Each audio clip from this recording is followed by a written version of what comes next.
만남의 가능성이 항상 열려 있어요. 그런데 좋은 만남은 우리에게 아주 결정적인 유익을 주거나 아니면은 축복을 경험하게 하는 만남도 있습니다. 그런 어떤 만남은 좋지 않은 영향을 주는 만남도 있다고 하는 것을 우리가 알아야 됩니다. 여러분, 우리 김택수 목사님하고 나와의 이 만남은 7년도 8년도 한 30년 가까이 됐어요. 이렇게 우연하게 만났지만은 우리 둘과의 만남은 좋은 만남이었다고 저는 생각합니다. 목사님에게도 축복이고 나에게도 아주 축복되는 그런 만남이 되었습니다. 여러분 중에도 그런 만남이 있을 줄 압니다. 저는 오늘 하나님과의 만남을 통해서 새로운 인생을 출발한 야곱의 이야기를 하려고 합니다. 여러분, 야곱에 대해서 설교를 많이 들었을 거예요. 오늘 본문, 아까 목사님 읽어주신 그 본문은 야곱이 자기 집을 떠나서 밧단아람이라고 하는 자기 어머니의 친정, 다시 말해서 외삼촌 라반이 사는 집으로 피신하는 장면을 기록해 놓은 것이 오늘 본문의 내용입니다.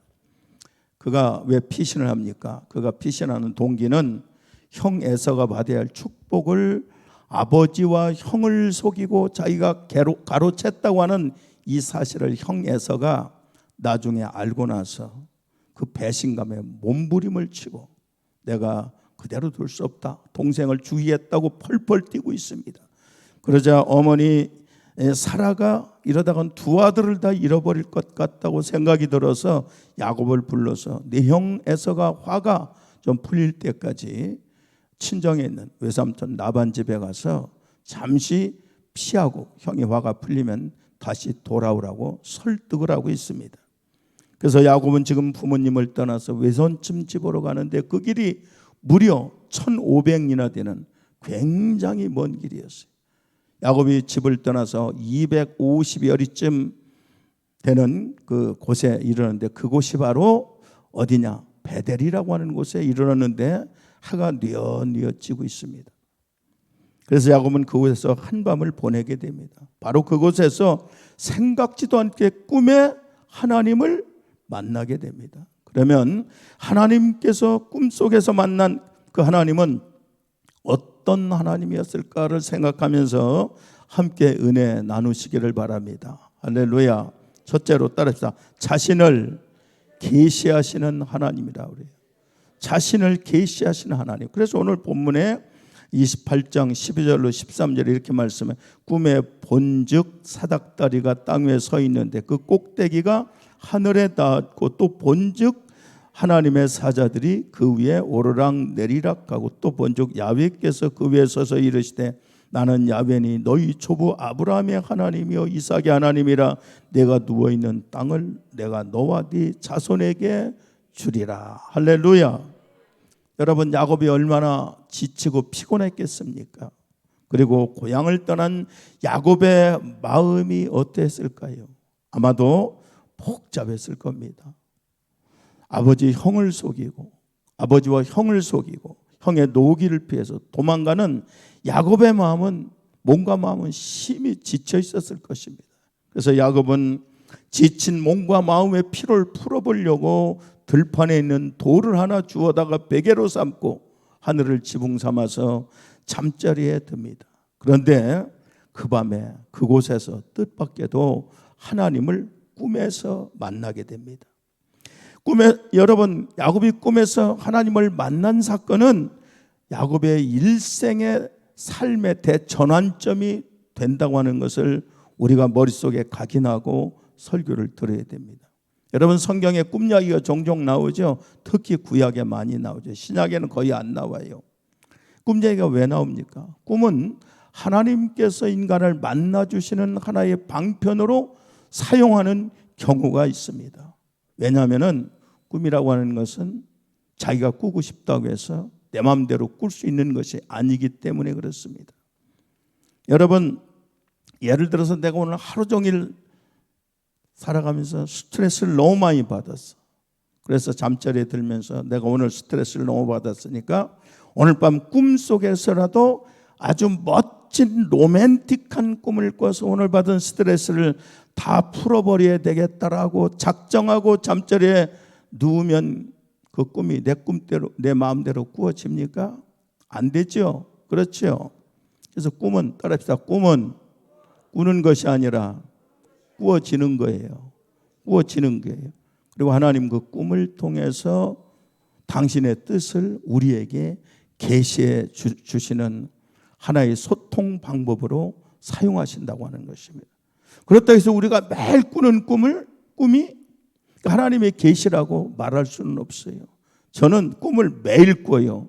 하루도 안 변하고 꿈을 평생 꿔왔어요. 하루에 잤다가 밤에 3번 잤다 깨면 3번 꿈을 꾸는 사람이니까 저는 그렇게 꿈을 많이 꿔요. 내 마음대로 꿈이 꿔지지 않더라. 아마도 우리가 꾸는 대부분의 꿈은 계시의 꿈보다 견몽일 가능성이 훨씬 많습니다. 견몽이 뭔지 아시죠? 견몽이 개꿈이라는 거예요. 개꿈이 훨씬 많을 수 있어요. 그러나 본문에 나오는 야곱의 꿈은 견몽이 아니라 하나님께서 계시해 주는 꿈이었다고 하는 거예요. 굉장히 중요한 꿈이죠. 본문이 어떻게 시작합니까? 12절에 이렇게 시작하죠. 12절에 보니까 또 꿈에 본즉 뭐가 보였어요? 사닥다리가 땅 위에 서 있는데 그 꼭대기가 하늘에 닿았고 이렇게 나와 있죠. 자, 야곱이 꿈에서 뭘 봤다고 그랬어요? 12절에 사닥다리를 봤다고 그랬어요. 그리고 그 위에 오르락 내리락 하는 천사를 보았다고 합니다. 근데 이 꿈에 여러분 중요한 포인트가 뭐냐? 이 꿈의 포인트는 사닥다리도 아니고 천사도 아닙니다. 가장 중요한 꿈의 포인트는 바로 13절에 나와요. 자, 13절 봐요. 또 보지요.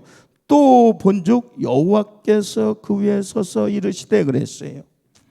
또 뭘 봤다고 그랬어요? 뭘 봤다고 그랬어요? 여호와께서 그 위에 서서 그랬어요. 서서 여호와께서 뭘 하셨어요? 성경에 보니까 따르시다 이르시되.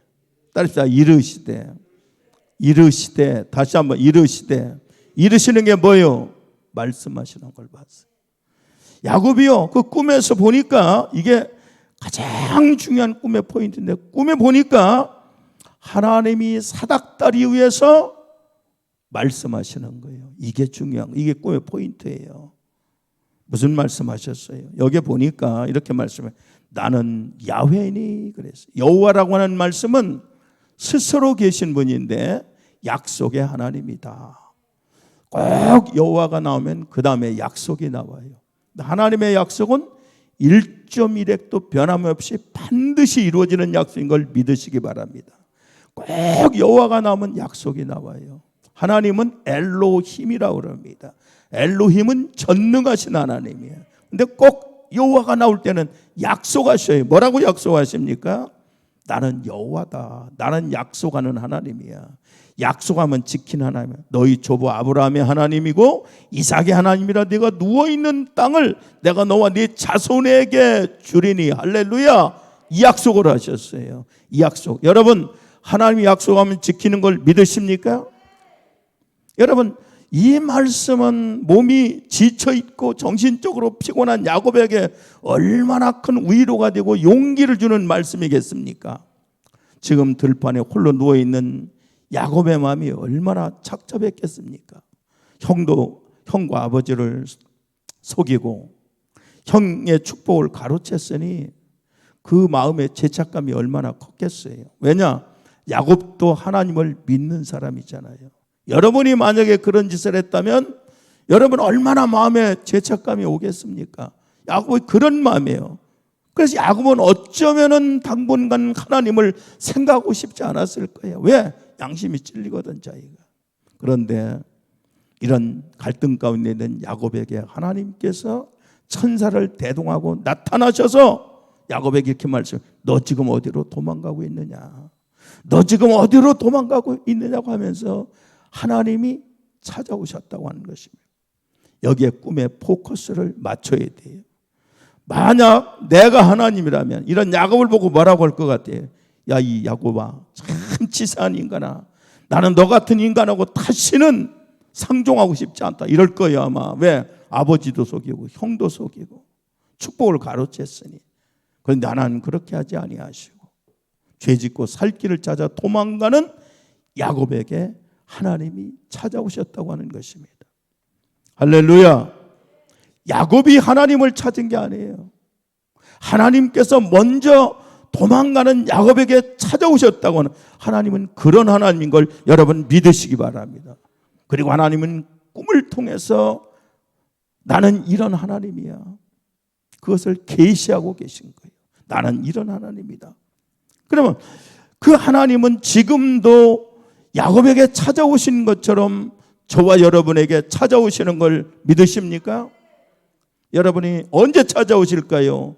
평범하게 살 때는 하나님이 오시는 걸 몰라. 우리가 힘들고 어렵고 고난과 슬픔 가운데 빠져 있을 때 하나님이 찾아오시는데 우리는 찾아오시는 하나님을 발견하려고 하지 않고 그 문제와 환경과 현실을 바라보고 절망하기 때문에 찾아오시는 하나님을 볼 수 없다고 하는 거예요. 할렐루야. 여러분, 하나님은 절대로 우리를 포기하지 않습니다. 우리를 떠나지 않습니다. 하나님이 우리가 힘들고 어려울 때 찾아오시는 분인 것을 여러분 의심하지 마시길 주의 이름으로 축원합니다. 하나님이요, 우리에게 찾아오셔서 나는 이런 하나님이라고 계시하지 않으면 우리는 하나님이 어떤 분인지 알 수가 없잖아요. 그렇지 않습니까? 그래서 우리는 힘들고 어려운 일이 있을 때마다 우리에게 찾아오셔서 나는 이런 하나님이라고 계시하는 그 하나님을 여러분 만나시기를 주님의 이름으로 축원합니다. 자, 그러면 찾아오셔서 나는 뭐 하실까? 나는 이런 하나님이다. 어떻게 하실까? 두 번째 따르시다. 언약하시는 하나님이시다. 언약하시는 하나님이시다. 우리가 하나님을 뭐라고 불러요? 약속의 하나님, 언약의 하나님 이렇게 불러요. 그래서 성경은 무슨 책이에요? 언약의 책이요, 약속의 책이라고 합니다. 구약은 예수님께서 오시기 전에 약속이고 신약은 오신 후의 약속을 말합니다. 그래서 신구약 모든 성경은 하나님의 언약으로 된 책, 약속으로 되어 있습니다. 그런데 이 언약은 하나님께서 일방적으로 하신 언약이라고 하는 거예요. 할렐루야. 언제 하나님 우리하고 상의하고 우리 의견을 들으시고 약속한 게 아니에요. 일방적으로 약속하셨어요. 그렇게 믿으십니까? 일방적인 약속이에요. 따라서 하나님의 약속은 일방적인 약속이에요. 하나님 일방적으로 하신 거예요. 그냥 우리 동의도 없이. 그럼 하나님 왜 일방적으로 약속하셨을까? 왜 그랬을까? 거기에 답은 이겁니다. 하나님이, 따라서 하나님이 나를 너무너무 사랑하시기 때문에, 우리를 너무너무 사랑하셔요. 요한복음 3장 16절 하나님이 이처럼 우리를 사랑하사 뭐라고 했어요? 독생자를 주셨어요. 이는 저를 믿는 자마다 멸망치 않고 영생을 얻게 하려 하십니다. 하나님이 아들 예수를 십자가에 매달아 놓고 봐라, 내가 널 이렇게 사랑한다. 할렐루야. 우린 그렇게 사랑받았어요. 전 미국에 가서 한인들을 보면서 처음에는 사랑이 안 되더라고. 너무 상처가 많아 한인들이요. 그런데 그분들을 보면서 예수님을 발견했습니다. 내가 이들을 사랑해야지. 그들을 사랑하니까 예수님의 사랑이 내 가슴에 흘러 넘치는 거예요. 여러분, 남을 사랑할 수 있는 사람은 하나님께 사랑받고 있는 줄 믿습니다. 하나님은 사랑의 하나님인 걸 믿으시기 바랍니다. 그래서 하나님께서요, 이 언약을 일방적으로 우리를 너무너무 사랑하시대. 여러분, 우리가 누군가를 지독하게 사랑하면 막 약속하고 싶지요.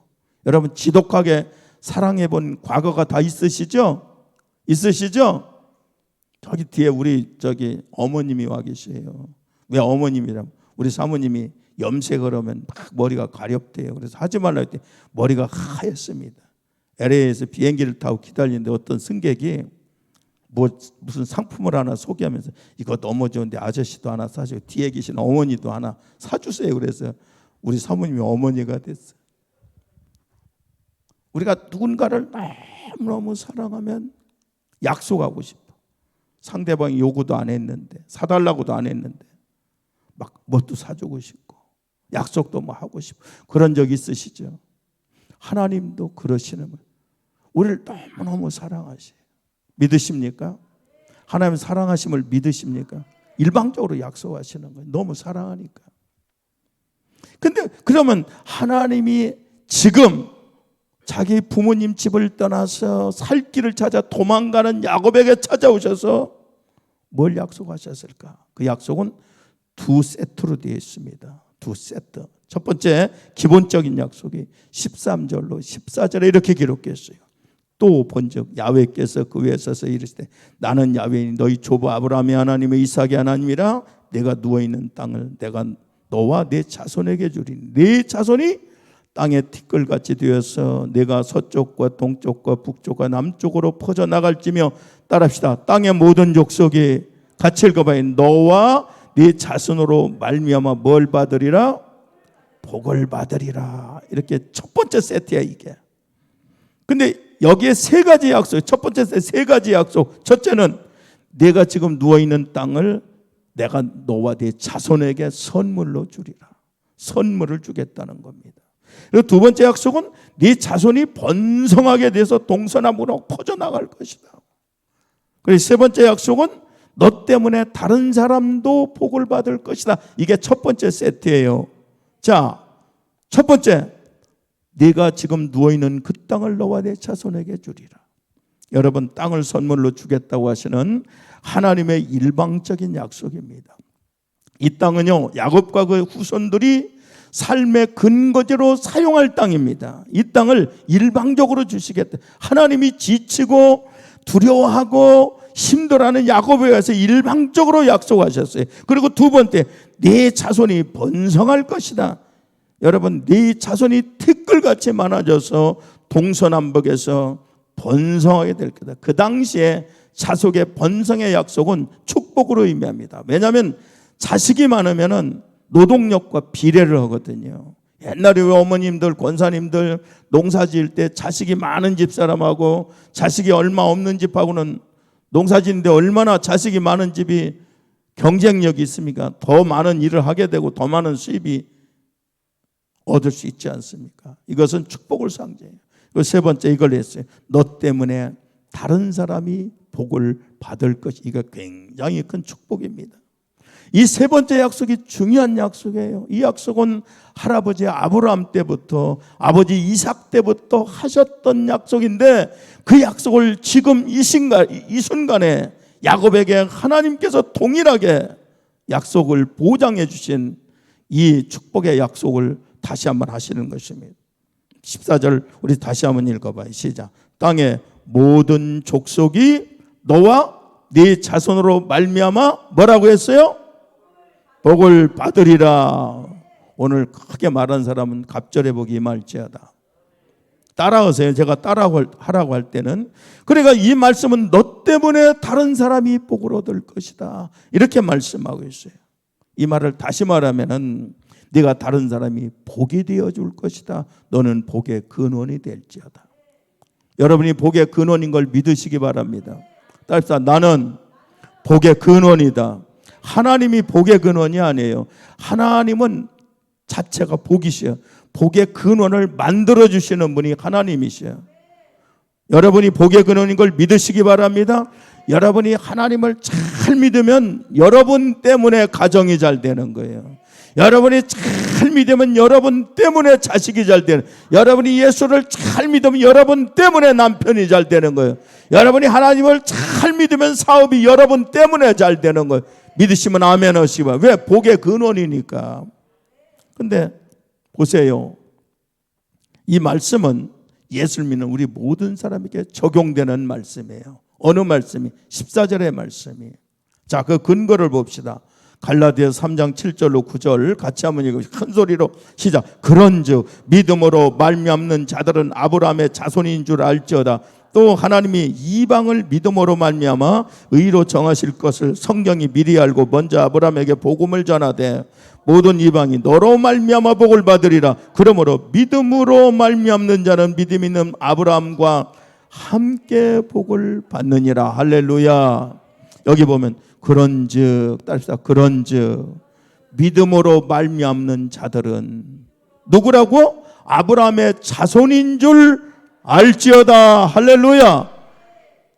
하나님 지금 말씀하고 있어요. 이 종을 통해서 믿음으로 말미암는 게 뭘까요? 믿음으로 사는 겁니다. 여러분 믿음으로 사시기 바랍니다. 인간의 이성과 논리로 여러분 생각해서 믿는 게 아니라 하나님 말씀은 그냥 믿는 거예요. 그게 믿음으로 사는 자는 아브라함의 자손인데 성경에 이렇게 말씀해요. 하나님이 이방을 믿음으로 말미암아. 이방은 뭐예요? 유대인을 뺀 모든 나라 사람 이방인들이야. 유대인들은 자기들만 선민이라고 생각해요. 자기들만 하나님이 선택한 민족이야.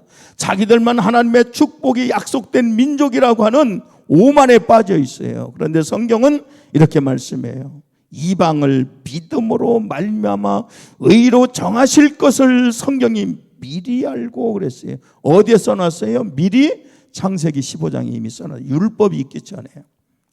그리고 아브라함에게 복음을 전해 모든 이방이 너로 말미암아 복을 받으리라. 할렐루야.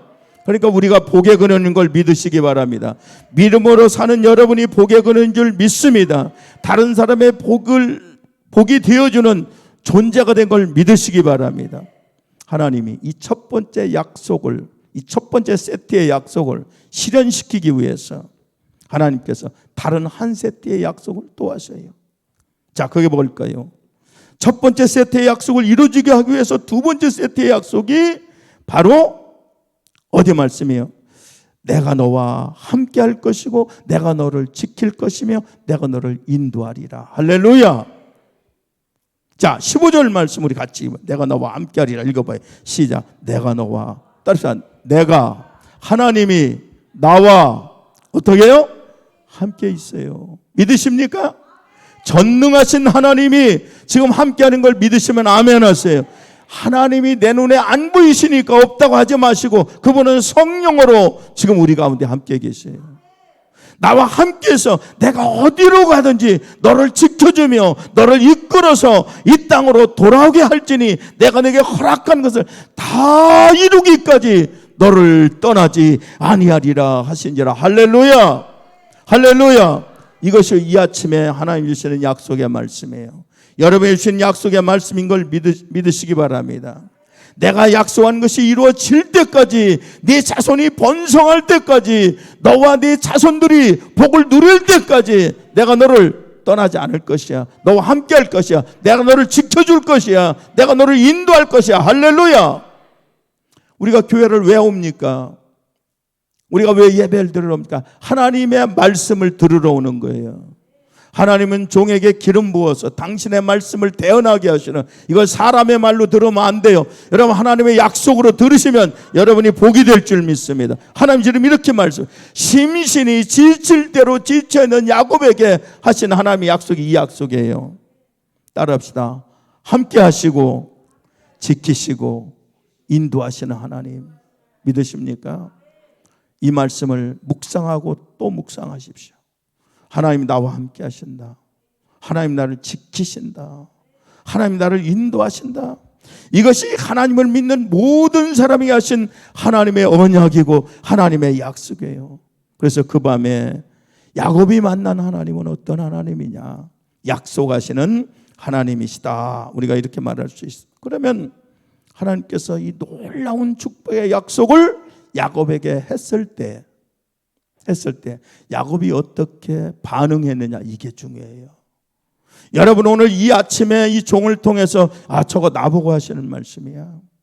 하나님이 나와 함께 하신대, 나를 지켜주신대, 나를 인도하신대. 이 약속을 딱 듣고 야곱이 어떻게 했을까요? 어떻게 이게 중요한 거예요. 왜냐하면 우리도 한 번쯤은 하나님을 만난 사람도 있을 거예요. 이 자리에 하나님 만났을 때 우리가 어떻게 반응했을까? 한번 야곱이 반응하고 한번 비교해 보세요.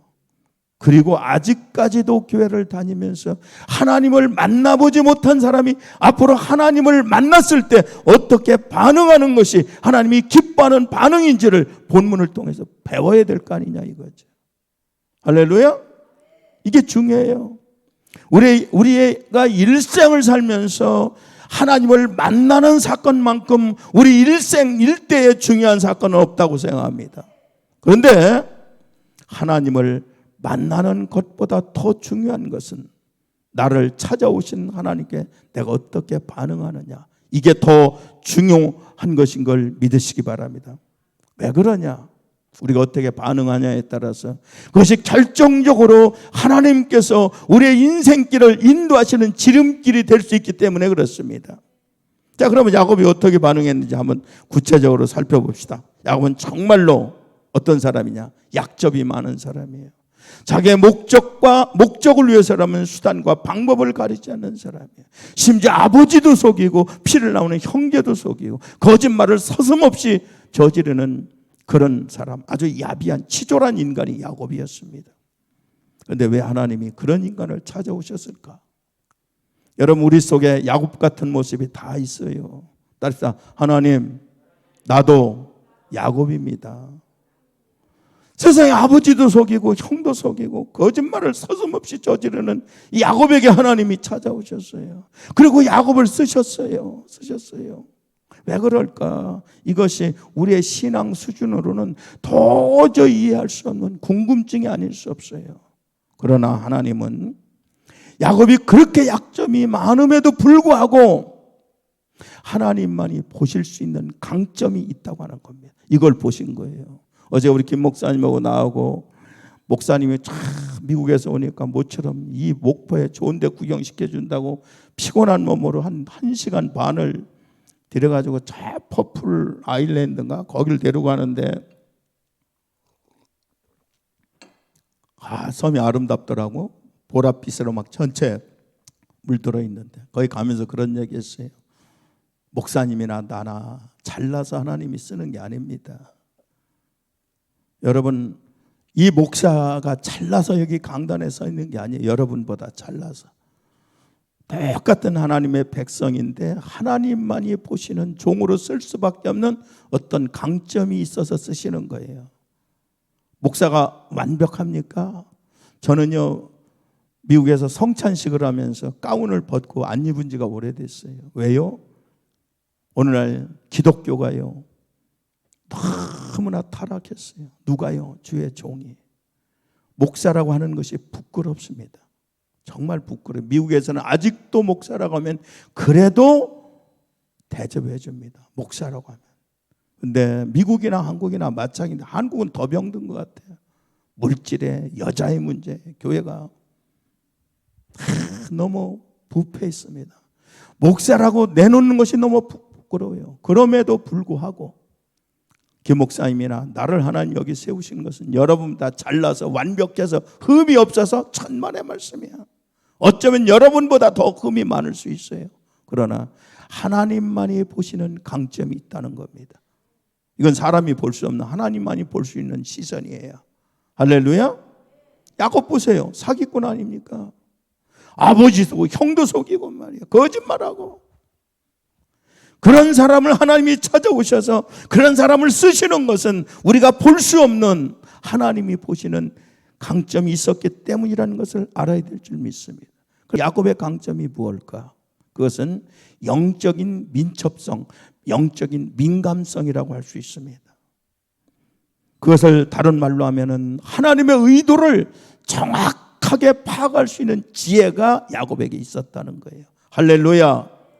그게 뭘까요? 그 대표적인 것이 하나님은 이 장자권에 대해서 너무너무 소중히 여기신다는 것을 야곱이 알았어요. 하나님은 장자권을 무지하게 소중히 여겨요. 그러니까 그걸 빼앗은 거예요. 그걸 거짓말해서 빼앗은 거예요. 이거 하나님이 너무 소중히 여기니까.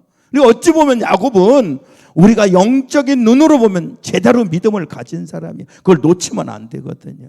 여러분, 영적인 장자가 되시길 주의 이름으로 축원합니다. 그 장자권이 얼마나 소중한지 히브리서 12장에 이렇게 써놨어요. 11에서 12장 16절 17절 우리 같이 읽어봐요.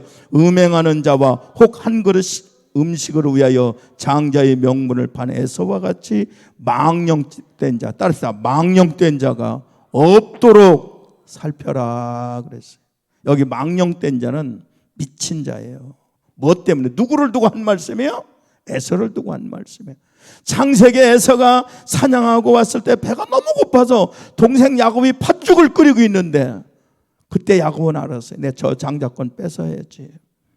형이 만약에 막 형이 팥죽 한 그릇 달라고 하니까 그냥 줄 수 없어. 네가 장자권을 나에게 팔면 주겠다 했을 때 형에서는요 헌신짝처럼 버려버렸어요. 그걸 보고 뭐라고 그랬어요? 미친 자, 망령된 자래요. 망령된 자. 살피라는 겁니다. 야곱은 소중히 여겼고 에서는 헌신짝까지 버렸어요. 너희가 아는 바와 같이 그가 그 후에 축복을 이어받으려고 눈물을 흘리며 구하되, 누가요? 에서가 어떻게 됐어요? 읽어봅시다. 버린 바가 되어, 따르시다. 버린 바가 되어 버렸어요. 하나님이 장자권을 버리니까 하나님도 버렸어요. 그래서 회개할 기회를 얻지 못하였느니라. 야곱은요 이 장자권이 얼마나 소중한 것을 영적 감각을 통해서 알았다고 하는 것입니다. 야곱은 이런 영적 민감성 때문에 그렇게 많은 약점이 있었음에도 불구하고 하나님이 그에게 찾아오셨어요. 그리고 일방적으로 축복을 약속하시고 그를 쓰신 걸 믿으시기 바랍니다. 여러분 앉아 계신 우리 성도님은 다 허물이 있고 약점이 다 있어요. 문제가 다 있어요. 문제 없다고 하면 안 돼요. 예수 믿는다고 세상 사람과 똑같지는 않겠지만 다 문제 있습니다. 그러나 하나님이 여러분을 구원해서 이 자리에 앉혀놓은 것은 하나님만이 보시는 마음에 쏙 드는 모습이 있기 때문에 구원하신 걸 믿으시기 바랍니다. 할렐루야. 그래서 쓰신 거예요. 그래서 우리는 사람을 볼 때 이분법적으로만 보면 안 돼요. 이분법적으로. 우리가 상대방이 조그만 문제가 있으면 저 사람 틀렸어, 정죄하면 안 됩니다. 왜냐? 하나님은 우리가 보지 못하는, 하나님만이 보실 수 있는 그 눈을 가지고 있기 때문에 하나님의 시선으로 우리가 남을 봐야 돼요. 할렐루야. 그럼 우리는 용서할 수 있고 사랑할 수 있고 우리는 포용할 수 있게 될 줄 믿습니다. 이것이 뭐냐? 영적 감각입니다. 그래서 하나님은 야곱에게 그의 강점을 보셨기 때문에 그를 들어 사용하신 걸 믿으시기 바랍니다. 그러면 야곱은 자기의 찾아오신 하나님께 어떻게 반응을 보였다고요? 야곱이 가지고 있는 또 하나의 강점이 뭐냐? 두 가지입니다. 첫째는 따라합시다. 하나님께 경배하는 야곱이었어요. 여러분 오늘 여기 왜 오셨어요? 경배하러 오셨죠? 경배라는 것은 하나님이 너무너무 위대하시고 존귀하신 분이기 때문에 우리가 엎드려서 절을 하면서 그분을 높여드리는 게 경배예요. 우리가 절은 하지 않지만 그런 마음으로 예배를 드리러 온 거예요.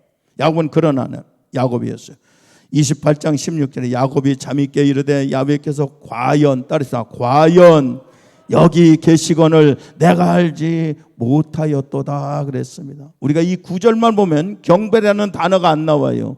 경배했다고 하는 기록도 없습니다. 그러나 이 구절 속에는 경배의 본질이 들어 있습니다. 여러분 경배의 본질이 뭘까? 우리가 예배의 본질이 뭘까? 하나님께 왜 예배를 드려야 할까? 우리가 정말 그분이 너무 위대하셔서 너무나 거룩한 분이기 때문에 마음과 뜻과 정성을 다해서 경배했다면 뭐가 느껴질까요? 그분의 임재가 느껴져야 된다는 거예요. 할렐루야. 찬양할 때 임재를 느껴야 됩니다. 말씀을 들을 때 말씀에 집중해서 임재를 느껴야 됩니다. 예배의 본질은 하나님의 임재를 경험할 수 있어야 돼요. 우리가 하나님께 아무리 예배를 드려도 그 예배 속에서 하나님의 임재를 경험하지 못한다면, 느끼지 못한다면 그것은 몸만 왔다 가는 예배가 될 수밖에 없습니다. 그런 예배는 하나님이 기뻐하지 않습니다. 예배를 통해서 하나님의 임재를 경험하시길 주의 이름으로 축원합니다. 야곱은 지금 하나님의 임재를 체험한 거예요. 야곱이 어떻게 하나님의 임재를 체험했을까요? 여기 보세요. 16. 여호와께서 과연 여기 계시거늘 내가 알지 못하였도다. 이렇게 고백하고 있습니다. 야곱은요 지금까지 하나님에 대해서 아버지 이삭으로부터 얼마나 많이 들었겠어요. 아버지 이삭이 누구예요? 믿음이 얼마나 좋으신 분입니까? 야곱은 자기 할아버지 아브라함이 100세에 자기 아버지 이삭 낳은 것, 그리고 자기 아버지 이삭이 모리아산에서 제물이 될 뻔한 일들을 수없이 들었을 거예요. 아버지로부터 기가 닳도록 들었을 거예요. 네가 믿는 하나님, 내가 믿는 하나님, 그런 하나님이라고 안 했겠어요? 기가 막히지 않아서 얼마나 놀라운 기적을 경험했습니까? 그런데 그것은 귀로만 들었지 자기가 체험한 게 아니잖아요. 체험한 게 아니에요. 그런데 본문에서 야곱은 그렇게 말로만 들었던 하나님을 그 들판에서 외롭게 혼자 누워있는 광야에서 체험한 거예요. 할렐루야. 그 말씀이 16절이에요. 야곱이 잠있게 이르되 야훼께서 과연 여기 계시는 내가 알지 못하였나이다. 말로만 듣던 귀로만 듣던 그 하나님에 대해서 야곱은 나와 함께 계신 걸 이제야 알았습니다. 여러분 지금 하나님 다 믿으시죠? 귀로만 듣고 믿으십니까? 아니면 살아계신 것을 확신하고 믿으십니까? 이것은요 천양지 차이예요. 하나님 살아계심을 경험하시기 바랍니다. 경험하시기 바랍니다. 그리고 믿는 사람은요 귀로만 듣고 믿는 사람하고는 도저히 게임이 되지 않습니다. 경험을 해야 돼요. 어떻게 하면 사모하면 살아계신 하나님을 우리는 경험하게 될 줄로 믿습니다. 야곱은 외롭고 쓸쓸한 광야에서 마침내 하나님의 임재를 경험하게 됩니다. 그리고 이 일이 있고 나서 야곱은요 그 하나님을 경험하고 나서 그때부터 하나님이 살아계신 분이라고 하는 것을 확신을 하게 됩니다. 그리고 야곱이 외삼촌 집에 가서 몇 년 동안 머슴살이 했어요. 20년간 머슴살이 하면서 한 번도 하나님의 약속을 의심해 보지 않았어요. 경험하고 나서. 할렐루야. 이것이 다르다는 것입니다. 그리고 마침내 그 약속이 야곱에게 이루어진 걸 믿으시기 바랍니다. 그리고 야곱의 이 믿음은요 거기서 끝난 게 아니에요. 그 자손들까지 하나님이 약속하신 축복을 다 누리게 된 걸 여러분 깨닫게 되시길 주님의 이름으로 부탁드립니다. 그렇다면 우리도 예배만 참석할 것이 아니라 살아계신 하나님을 예배를 통해서 여러분도 임재를 느끼게 될 것 아니겠습니까? 이것이 진정한 예배자의 모습이라는 거예요. 오늘 이 자리에 야곱이 경험한 그 하나님이 함께 계신 걸 믿으시면 아멘 하시기 바랍니다. 정말 믿으시면 아멘 하시기 바랍니다. 야곱이 하나님을 만난 다음에 이렇게 고백해요. 17절 자 우리 같이 한번 읽어봐요. 시작. 이에 두려워하여 이르되 두렵도다 이곳이여 이것은 다름이 아닌 하나님의 집이요 이는 하나님의 문이로다. 자 여기 두렵도다 따릅시다. 두렵도다. 이거는 단순히 공포스러운 두려움이 아니에요. 살아계신 하나님을 만나본 사람만이 할 수 있는 여러분 하나님을 경외하시면서 우러나오는 그 두려움을 말씀하고 있는 거예요. 무서워서 두려운 하나님을 두려운 게 아니에요. 야곱은 이 고백과 함께 이렇게 시인합니다.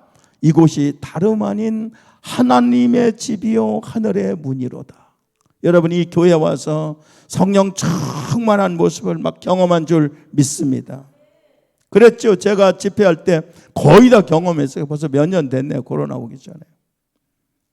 이곳이 따라서 이 교회가 예담교회가 따라서 예담교회가 누구의 집이요? 그 다음에 여기가 어디요? 하나님의 하늘의 문이라는 것이에요. 우리가 이 교회를 통해서 천국에 들어갈 줄 믿습니다. 그래서 그렇게 야곱이 고백하고 있어요. 여러분 이것이 진정한 예배자의 고백인 줄로 저는 믿습니다. 우리도 하나님께 주시는 약속을 받아 누리기 위해서 진심으로 하나님이 임재를 경험하는 예배자들이 다 되시기를 다시 한번 주님의 이름으로 부탁을 드립니다. 두 번째는 하나님께 이 경험을 하고 야곱은 서원을 합니다. 자 20절로 22절 우리 같이 야곱이 서원하여 이르되 하나님이 나와 함께 계셔서 내가 가는 이 길에서 나를 지키시고 먹을 떡과 입을 옷을 주시어 내가 평안히 아버지 집으로 돌아오게 하시오면 여호와께서 나의 하나님이 되실 것이요 내가 기둥으로 세운 이 돌이 하나님의 집이 될 것이요 하나님께서 내게 주신 모든 것에서 10분의 1을 내가 반드시 하나님께 드리겠나이다. 할렐루야. 야곱이 세 가지를 서원했어요. 첫째는 하나님이 나의 하나님, 따라서 하나님이 나의 하나님이 되실 것이요. 이 하나님이 나의 하나님을 믿어야 돼. 저 권사님의 하나님, 집사님은 막 간증, 어떤 성도님은 하나님 믿고 뭐 기적을 경험, 병을 고치고 축복받. 그분의 하나님이 아니라 나의 하나님. 여러분 경험하면 그 입술에 내 고백이 될 수 있어요. 그러면 지금까지 자기가 믿은 하나님은 야곱이 믿은 하나님은 자기 하나님이 아니었단 말인가? 왜 이렇게 말을 했을까? 지금까지는 내 하나님이 아니었나? 다른 사람의 하나님이었나? 아니죠. 이 말은 이제는 내가 이제부터는 하나님을 가장 존귀하고 귀하신 분으로 내가 섬기고 그리고 내 삶의 우선순위로 섬기고 살겠습니다. 이런 고백이 그런 여러분 되시기 바랍니다. 할렐루야. 저희 교회 한 달에 헌금을 한국 돈으로 300만 원, 400만 원씩 하는 여기서 특송하신 이동주 권사님, 강동주 권사님 보셨죠? 멋있게 생겼죠? 그분은요, 죽음의 그 깊은 사망의 골짜기까지 내려가는 그 좋지 못한 그 사막에만 있는 그 균이 있어요. 그게 몸에 침투해서 죽음의 직전까지 갔습니다. 화장실도 자기 걸음으로 못 걸어갔어요. 엄마가 부축에 화장실 갔어요. 다 그거면 죽어요. 진짜 죽어요. 그런데 그분은 그런 지경인데 교회를 한 번도 안 빠졌어요. 한 번도. 찬양사역자예요. 내가 어제 퍼플 아일랜드를 가면서 윤 집사 얘기를 이쪽 어디 사신다고 목사님도 못 가보셨대. 불러주지 않아서 안 가셨는지 못 오게서 안 가셨는데 세상에 그런 경우가 어딨냐고 내가 어저께 찾아서 윤 집사님 내가 갈까 해도 못 갔는데, 야, 내가 목사님 그래서 이 윤 집사는 복을 안 받으면 안 된다. 이건 반드시 복 받게 돼 있다. 세상에 그 먼 데서 여기까지 주예배 나오시고 주일 예배 나오시고. 할렐루야. 주님을 사랑하는 마음이 없으면 거기서 오겠습니까? 여러분 정말 하나님을 삶의 우선순위로 삼고 사시기 바랍니다. 그럼 하나님 축복하셔요. 그리고 바로 이곳이 하나님의 전이 될 것이다. 이 말은 이 순간만 아니라 앞으로도 계속해서 이곳이 하나님께 예배드리는 전이 될 것이다. 할렐루야. 근데 이 서원한 것이 창세기 37장에서 그대로 이루어졌어요. 35장 7절에 그가 거기서 제단을 세워 그것을 엘베델이라 불렀으니 이는 그의 형의 낯을 피할 때 하나님이 거기서 그에게 나타나셨습니다. 여기 베델이 나오죠. 이거 원어로는 베이트 엘 이렇게 돼 있어요. 영어로 베이트 엘을 줄여서 베델 그렇게 말해요. 무슨 뜻이냐? 하나님의 집 이런 뜻입니다. 그런데 이건 그냥 하나님의 집이 아니에요. 하나님의 떡집이라고 해요. 정확한 단어 해석이 되면 하나님 떡집. 하나님이 임재를 경험했던 그곳을 베이트엘, 하나님의 떡집, 하나님의 말씀이 있었던 집이다. 할렐루야. 교회는요 하나님의 말씀이 있어야 돼요. 그 말씀을 먹어야 우리 영혼이 살아나요. 그래서 야곱은 이 하나님의 집인 이곳으로 돌아와서 그곳에 다시 제단을 쌓습니다. 이것이 야곱이 창세기 28장에서 했던 소원이 이루어진 것입니다. 그리고 세 번째 소원은 뭐냐? 11조를 드리겠습니다. 그래서 11조를 드리겠습니다. 우리가 하나님과 약속하고 약속을 지키지 않으면 성실하지 못한 것이 됩니다. 그런데 서원이라고 하는 것은 약속도 서원이에요. 그리고 맹세도 서원이에요. 서원이에요. 그러니까 여러분, 저는 약속을 권장하는 목사는 아니지만 저는 서원이 필요할 때가 있다고 생각해요. 어떤 사람은 내가 하나님께 서원하면 그 서원을 확실하게 지키지 못할까 봐 서원을 못하고 평생을 서원 한 번 못하고 신앙생활을 하는 분이 있대요. 그런데 서원이 필요할 때가 뭐예요? 내 힘으로 내 스스로 정말 나쁜 습관들을 버리지 못하는 거예요. 그리고 내가 참 하나님께 죄를 짓고 정말 몹쓸 죄를 짓고 회개했는데 그 죄를 반복해서 또 짓네. 각오해도 또 짓네. 그럴 때는 서원이 필요해요. 서원이 큰 힘이 될 줄 믿습니다. 제가 병신도 때는 제가 우리 아내를 만나서 제가 세상을 너무 좋아하던 사람이 예수를 믿었는데 예수를 믿고 나서 나를 보니까 세상에 그 더럽고 추악한 것이 너무너무 주렁주렁 달려있는 거예요. 그게 쉽게 없어지지 않아요. 아무리 노력해도 안 돼요. 그래서 정말 내 노력과 힘으로 안 되는 것을 끊어버리기 위해서, 띄워버리기 위해서 서원하고 그 음식감에서 하나 둘씩 변화되면서 내가 성화되어가는 내 자신을 볼 수 있었습니다. 여러분 중에 정말 그런 것 때문에 힘들고 어려우면 서원하시고 꼭 지키시면 좋은 열매가 있을 줄 믿습니다. 여러분 자식들이 여러분의 가끔 서운하죠. 엄마 아빠 내가 이 다음에 이렇게 되면은 이렇게 보답할게요. 그것도 서원입니다. 그런 소리 들을 때 기분 좋지요. 그런데 그 약속을 하고 지키는 자식이 얼마나 있다고 생각하세요? 거의 없대요. 거의 없대요. 몰라, 목포에는 다 듣는지, 다 부모 자식들이 약속을 지키는지 모르지만은 미국에도 그렇고 한국에도 그렇고 약속하고 지키는 사람이 별로 없다고 하더라고. 저희 아들도 그러더라고요. 필요할 때는 사정하고 또 필요 없을 때 약속 안 지키더라고. 그런데요, 자식들이 약속을 안 지키면 어떻게 합니까? 우리가 할 수 있는 방법이 없어. 괘씸하지만 할 수 있는 방법이 없어. 그런데 분명히 알아야 될 것은 지킬 의사도 없으면서 서원을 해서는 안 된다는 것입니다. 서원은 헌신의 표시예요. 사랑의 표시입니다. 우리가 정말 하나님을 사랑한다면, 하나님, 제가 이렇게 한번 멋지게 하나님을 한번 섬겨보겠습니다. 서원도 해볼 만합니다. 여러분, 저는 정말 그 좋으신 하나님, 우리가 믿음의 성장을 방해하는 장애물을 뛰어넘고자 마음의 큰 결단이 필요할 때는 서원이 필요하다고 저는 생각해요. 여러분, 그래서 나쁜 것을 끊어버리고 좋은 믿음으로 거듭나게 되시기를 부탁을 드립니다. 전제 조건이 있어요. 그것은 서원을 지킬 수 있다는 확신이 있을 때만 하시기를 바랍니다. 잘못하면 하나님께 헌맹세가 되기 때문에. 자, 서원을 꼭 지키면은 하나님과의 만난 사람의 열매가 있을 거예요. 우리가 정말 하나님을 만났다면, 하나님을 사랑한다면 열매가 있어야 될 거 아닙니까? 하나님은 뭘 요구하셔요? 열매를 요구하셔요. 사랑의 열매가 있어야 됩니다. 변화의 열매가 있어야 됩니다. 여러분, 성령의 열매가 있어야 할 줄 믿습니다.